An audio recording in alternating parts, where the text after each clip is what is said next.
This broadcast is inappropriate for all ages right here on hashtag WeAreMovieClub. It's time for Scary Movie Squad. Salutations, I am Cameron. I am conversation ready. My nose still itches, so we're going to do that bit. Yay, because it's a bit. And I'm Kermit the Frog. You know what isn't Kermit the Frog? Predator. We're here today to talk about Predator for just a little bit. This is going to be a super quick one. And you could be saying to yourself, Cameron, this is Scary Movie Squad, and Predator's an action film. Well, there's two things I say to that. And we are doing the Alien franchise. So there's some Alien versus Predator stuff coming up. So as a preparedness, if you will, I wanted to go through Predator. What I failed to recognize when I put this on the schedule was that there's a Predator 2 and Predators. So I'm now on the hook for those. We'll see. It'll be fine. I promise it'll be fine. Calm down. You ones and ones of fans, you. Anyways, and then if you describe the movie of Predator, it sounds like a horror film. It sounds like it's a sci-fi horror film. Yeah, there's lots of people in a South American jungle with guns shooting it up and whatnot. But I tell you, what the fuck? This is gray. This isn't even green. Okay, so if this ends up on audio, despite all the cat hair on it, my gray shirt is blending in with the green screen and not my brown, which maybe I would have expected. So I'm going to take one crack at it, and if it doesn't work, I don't give a fuck. Junior crack corn, I don't care.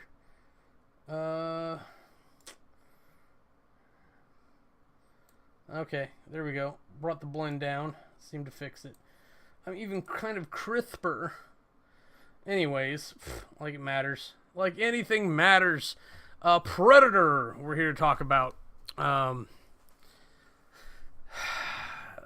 What can I say about Predator? It was cool to see Arnold young again, and Jesse the Body Ventura at the time, before he became governor of Michigan. And funny enough, Arnold became governor of California. Michigan? Is that the right state? CT, go fact check that. Go.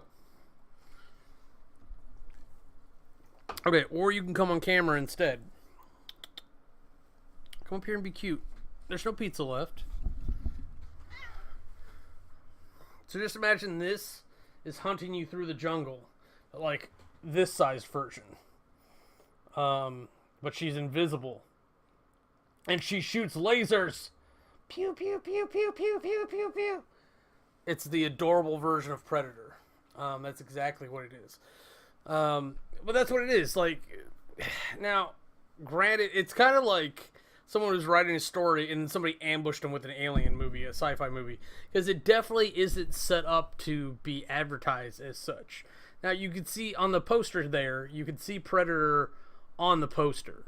But I think if I remember correctly, like the original run and everything was very much, oh, Arnold's in another action film, come watch it. I really enjoy you coming to see my films.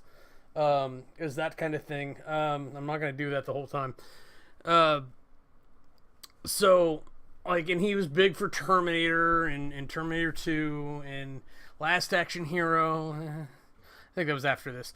But the point was he was an action star. So, like, you didn't expect a movie that had a good amount of suspense, and to be honest, I don't really think the movie captured the amount of suspense it should have had. I'll be honest, I got kind of bored in places. I started killing aliens myself because I like video games too. So I got distracted at points, so my notes aren't as complete as they normally are. It absolutely did not hold my attention. I'm trying to think what like positive things I can say. It was really cool to see the invisible technology for back then, because it wasn't really good, but it was kind of cool. It reminded me of like when you stare at those 3D puzzle things, and then like all of a sudden you see a sailboat or the Easter Bunny or whatever. It reminded me of that. So like if you looked at it hard enough, like eventually your eyes would come into focus and you could see it. But because it was moving and like it was about to kill you, you really didn't have enough time to do that. So it was kind of like the lady, yeah, she's the only female in the movie. The lady was saying that it looked like the forest came to life, and she was a dick, by the way. So we get all the way to the like almost the end of the movie, and it turns out she spoke English the whole time. She was just fucking with them, even though she was in shock. Now, maybe her being in shock, she didn't remember to speak English, but she could understand them. So you would think that she would know enough to speak back, but I think she was being an asshole. Just she had like an amazing presence of mind. Okay, so yeah, opens on space, there's technical issues, and then Arnie gets a job. He gets rehired as like a special forces wet op or whatever it is. These guys did not go in there to bake cookies for the cartels or whatever. They went in there to kill some people, extract something, and get on out. If I remember correctly, the boss turned out to be working with the CIA, not the Army. So they found out they weren't on a special ops mission. They were or a special forces mission. They found out they were on a what's called a wet works mission, where they were sent in to kill a bunch of stuff and extract a little bit of information. You know, you could probably make an argument that it's not wet works because wet works is just kind of an assassination thing, but it's basically what you call an operation that was bigger than one assassination. So if you got to go in and kill Girl Scout 1412, that's a wet works operation. If you got to take out the scout leader, that's an assassination. Don't kill any Girl Scouts. I hear they make great cookies. So Arnold gets hired to do a job. Bunch of okay, yeah, I call them a bunch of assholes because they're not really nice people. They're not great, good guys. They're people who kill people for a living. And it's what it is. So there's not a lot to be said for that. But and honestly, there's not a lot happening at the beginning. It's a lot of setup, and it's a lot of slow setup. They wrote movies different back then. I'm just gonna be honest. But they get sent to the jungle. They find a down aircraft of some kind. There's a lot of discussion about like how they're killed, because I don't know. Like they're done. They call it execution style, but they're done with like a bullet to the head. So they think it's like a cartel thing. Personally, when I saw that, I was like, "What is it that like somebody offed the other two and then tried to run?" Because we're dealing with the predator here, and other than the predator, there's gorillas in the jungle or whatever that could be taking stuff down. So it could have been either them or the predator, which this team doesn't know about yet, taking down whatever. Now the telltale would probably be the plasma burns or whatever on the fuselage for the helicopter, the hull, whatever you want to call it. That would probably be the giveaway, but I would imagine that the helicopter would have exploded more had it been the predator. So it was probably a combination of things. I would imagine the gorilla shot down the helicopter, and the predator moved in to investigate and possibly take some prizes, which he ends up doing because they run across some skin bodies hanging out of trees, and they find some dog tags among the slough. I don't know what the rules of predators are. I'm not big into them from the comics, nor aliens from the comics. I know there was a lot of variation when you go planet to planet on both storylines, but what I like to focus on is how silly the damn predators are, and how vicious and crazy the aliens are, the xenomorphs. So shortly after they find these skinned humans, these flesh, well, I guess they're not bags, I guess they're just flesh. That's really disturbing to put words in my mouth with. So let's see. The thermal vision kicks in and starts tracking them, so you're kind of like, oh, what is this? Oh, the gorilla must have night vision. Meh. So let's see.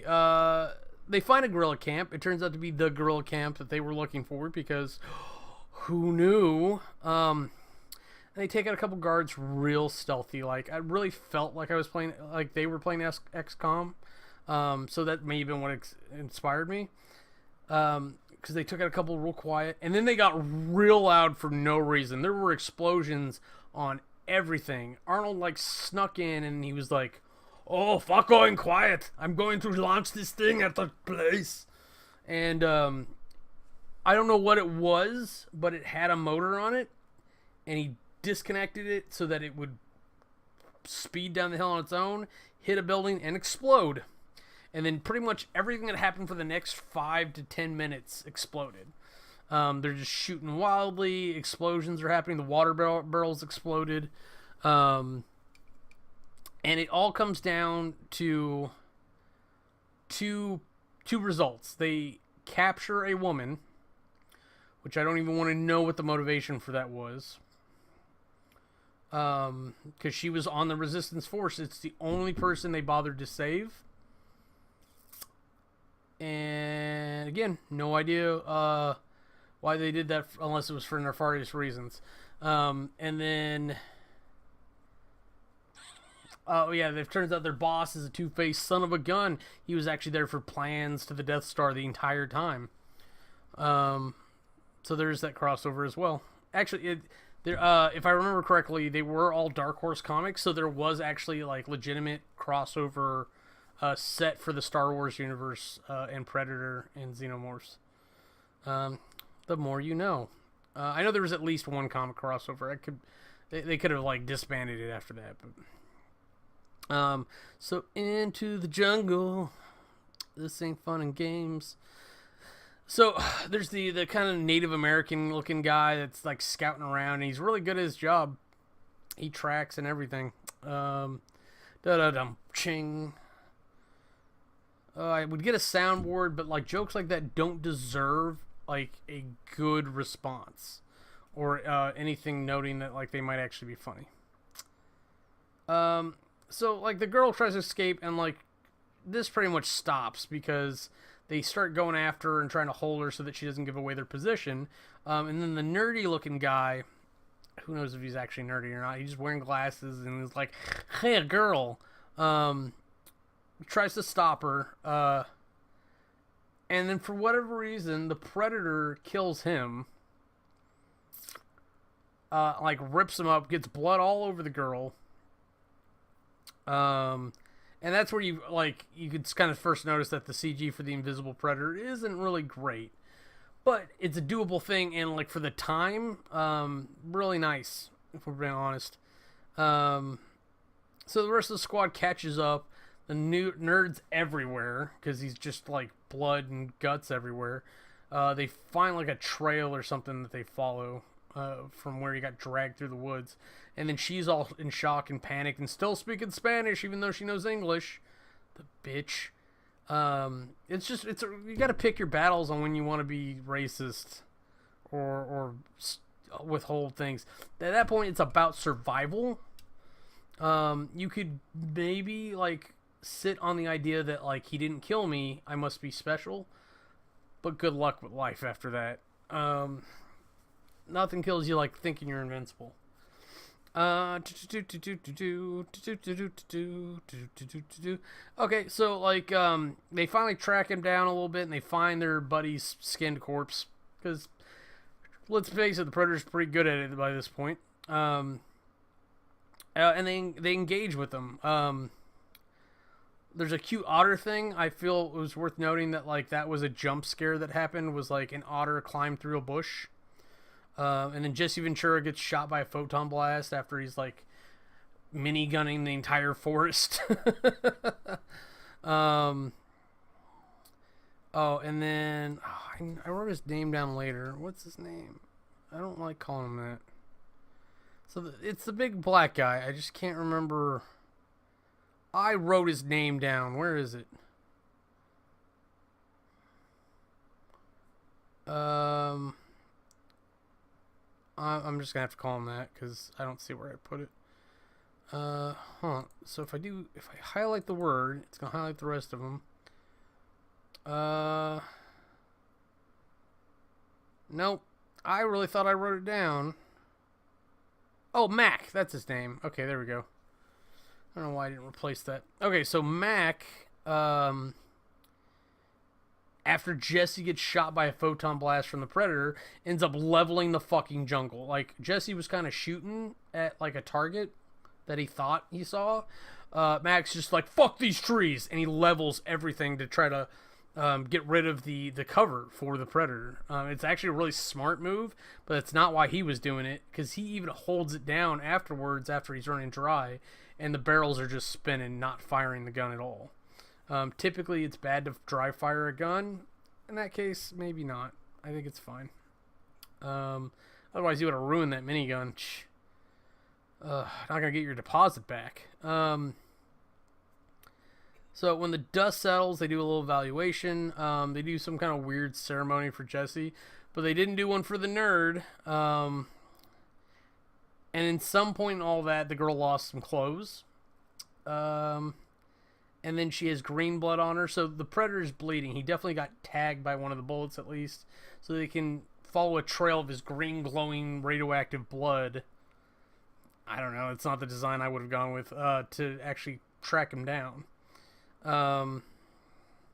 So I think it's at night when they rest or whatever, or maybe they're just taking naps, but there's some kind of incident, and then Mac ends up taking down a giant boar, and if you've ever dealt with boar, that's worthy of a jump scare.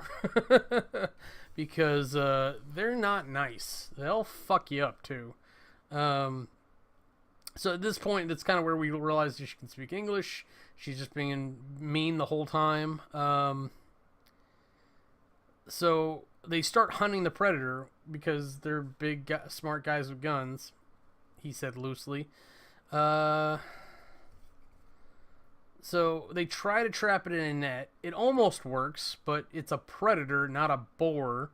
So it knows how to cut out and jump, or cut away and jump to where it needs to jump.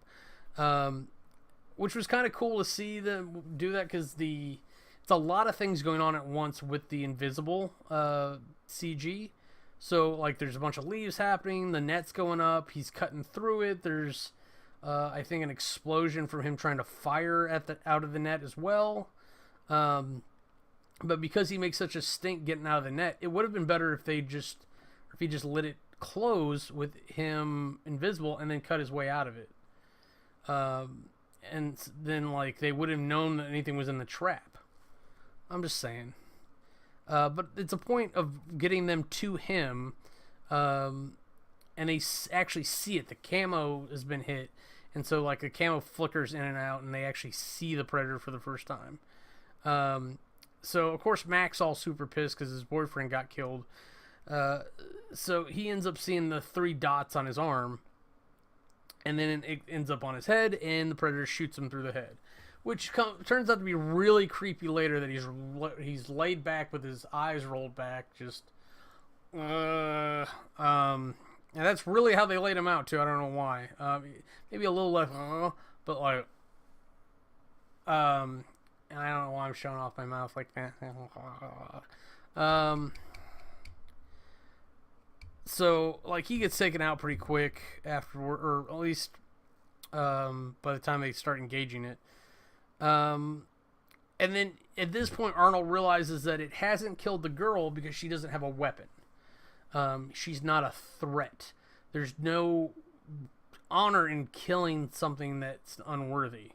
And I don't know why the Predator thinks we're even worthy to take trophies from in the first place.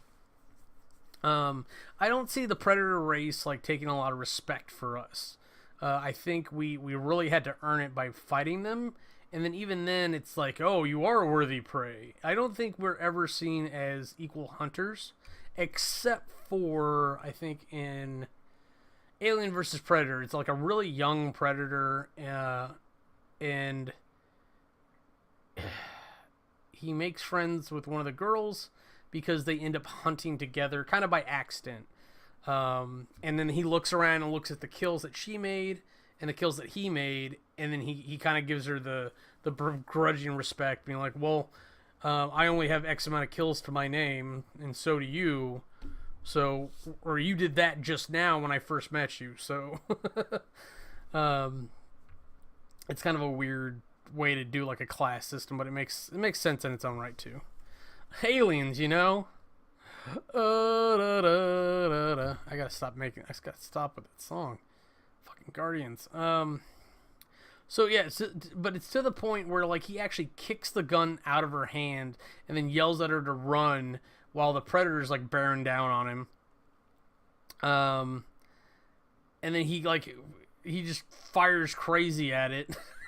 And he's got some kind of like machine gun grenade launcher that I don't know if I've ever seen.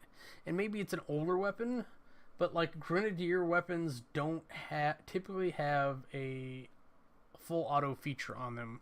So it could be just they had the wrong noise or sound effect on the gun, because that happens quite a lot. And of course, that's where he yells, "Get to the chopper! Get to the chopper! It's not a tumor. Get to the chopper! Yeah, just get to the chopper." I would exaggerate it more if I was doing like an animated thing, but like it's kind of weird when you're on camera and you're like, "Get to the chopper, the chopper." And of course, that's what the Predator sounds like. He's just, I don't know. That's not what he sounds like.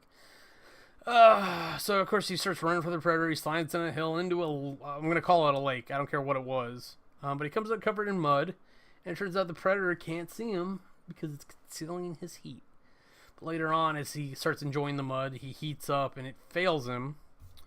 But it lasts long enough for Arnold to set up all these traps. For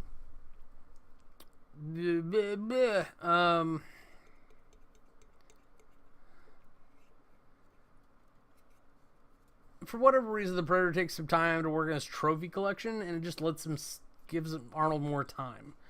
But I guess like if you don't have anything to do, why not?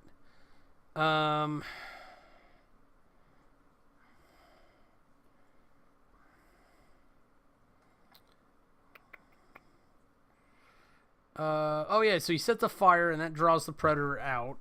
And then he uses a bow and arrow, which is actually pretty clever, but you would think the space alien with the technology to make him invisible would be able to defend against a bow and arrow. Or maybe it's just that he didn't expect it. I don't know.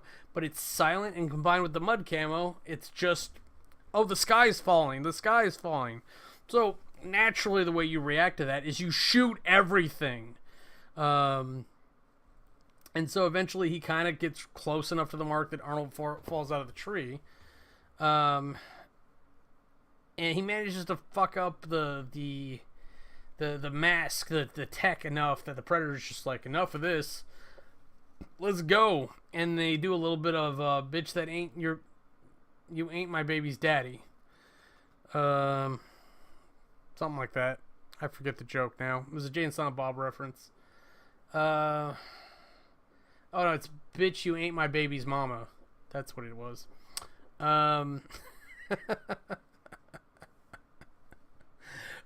So like they actually end up in like a melee combat at one point, which is ridiculous that Arnold survives it at all. But he does because it's plot armor. And so Arnold escapes, and he manages to like kite the Predator to a certain spot, and he crawls through something, and he teases him, and he's like, "Come on, kill me, I'm right here, kill me." What are you waiting for? I'm right here. You can kill me. See, there's the exaggeration I was talking about. But like the Predator sees a trap or suspects something, he goes around, and so Arnold has to like cut the rope himself and drop like a whole. It's not even a log. It's like a tree. He drops a tree on the Predator, and then the Predator's still alive. That's how tough these stupid things are. He manages to use a trap to drop a log on it. That's my note. Literally, it's literally what I wrote down. And Arnold chooses not to kill it. and then it does this really creepy thing. He's like trying to like humanize with it. And then the predator somehow manages to mimic human speech. Maybe it's just that he's talking like this. Oh, he's impersonating the Arnold. Maybe that was the key. And then it says to self-destruct on its wrist thing. So, and then it starts laughing, which is super creepy. Hearing a predator laugh is just like, no, unsubscribe. Like, I think it literally made me stop everything I'm doing and stare at the screen. Like, yeah, that's fucked up. So of course, it explodes, because what is Arnold going to do? He's going to defuse the alien bomb that's the size of a wristwatch? No. It's a big wristwatch, but it's still pretty small. And then, sure enough, because of that explosion, the evac kind of knows where to go. And, hell, there's only 2 of them. It's just him and the girl. I guess as it was meant to be? I don't know. That's Predator for you. That's Predator. Again, didn't really hold my attention, but if you listen to like what we're talking about, it sounds like a sci-fi or a sci-fi thriller or whatnot. But like, there's honestly too much action, too much gun toting and just shooting throughout the middle of the movie. The beginning of it is actually like, it could go either way, and then all the action in the second act kind of defines it, like, oh, this is an action movie. And then in the third act, we kind of go into that stealth mode where it's like it could go back that way, but it doesn't really. Especially since like a sci-fi horror thriller movie means that the monster is actually in control. Where like these guys had a fighting chance. It was the difference between Alien and Alien 2, or Aliens. I'm sorry, Aliens. This Predator was much more on the level of Aliens, where like it's fighting a military squadron. So it's people that are capable and powerful enough to actually fight back, and it's not just mitigating losses, even though that's actually what happened. If we're being honest, that is exactly what happened. He just managed to out-survive his teammates because he's the only one left. But like, they went in prepared to fight. So it definitely wasn't Alien 3 or Alien. Why do you always rub your butt against where the microphone stand? Why? Is it either your head or your butt? And really, what's the difference? Your butt head. Same cat from earlier. Still just as cute. Go back and watch the beginning of the video. Watch this whole thing again. I'm sure it was that interesting. But that's Predator. That's all I've got for it. That's fine. So until... Wait, what's the outro for this? It's been a minute. So thanks so much for watching. Have a nice day from us here on #WeAreMovieClub. This has been Scary Movie Squad. You want to see anything else we're up to, go ahead and click the annotations and they'll take you to our other channels. Thanks for watching.